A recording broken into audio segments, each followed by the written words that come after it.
What's going on, Leafs Nation? This is Victor, and I'll be honest, this is one of those quiet moves that might not scream breaking news, but it tells you a lot about where this team's head is right now.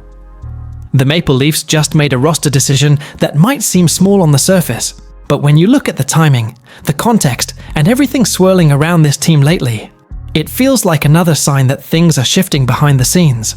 This matters because every move right now feels connected. The pressure is real, the fan base is restless, and there's a growing question hanging over this season.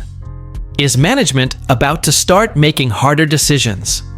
Before we get into it, if you're a Leafs fan who follows this team day in and day out, make sure to like the video and subscribe to the channel. Help us get closer to our goal of 500 subscribers. Your support really helps keep this conversation going. Now, let's break down what happened and what it could mean moving forward. The Toronto Maple Leafs have placed defenseman Dakota Mermis on waivers.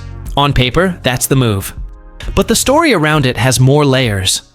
Mermis has been sidelined since December 8th with a knee injury after taking a knee-on-knee hit from Tampa Bay forward Gage Goncalves, a play that resulted in a 5-minute major and a game misconduct.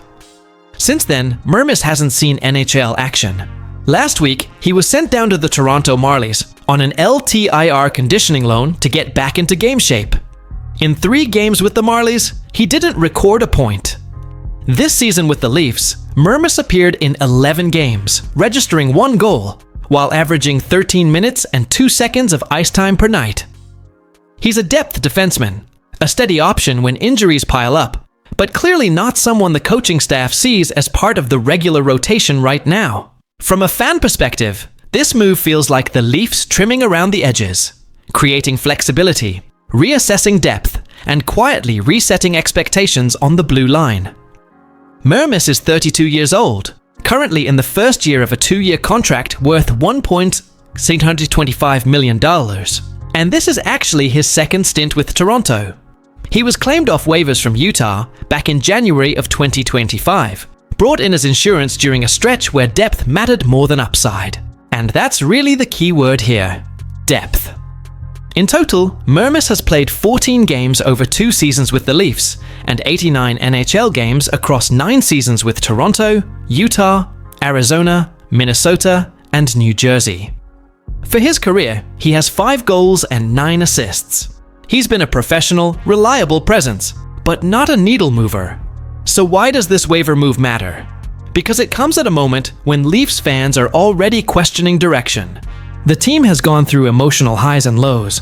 There's constant talk about bigger moves, and management is clearly evaluating every part of the roster, not just the core.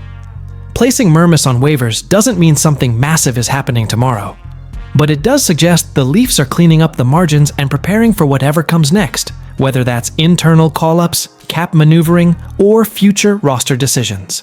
It's also worth noting that around the league, former Leaf Zach Aston Reese was waived by Columbus, along with Brendan Gaunce. So this is one of those days where you're reminded just how fluid NHL rosters really are. As a fan, this move doesn't inspire excitement, but it does raise awareness. These are the kinds of decisions teams make when they're evaluating what's working, what isn't, and who truly fits moving forward. At the end of the day, waiving Dakota Mermis isn't a headline-grabbing moment, but it is a signal. It tells us the Leafs are still searching for answers, still adjusting, and still trying to find the right balance on the back end as the season moves on. And for a team under this much pressure, even small moves feel meaningful. Whether this leads to bigger changes or simply tighter roster management, it reinforces one thing: nothing feels settled right now. Now I want to hear from you. Do you see this as just a routine depth move, or another sign that bigger changes could be coming for this team? Drop your thoughts in the comments, give the video a like if you appreciate honest Leafs talk, and subscribe to help us reach numero subscribers. This is Victor. Thanks for watching, and as always, go Leafs go.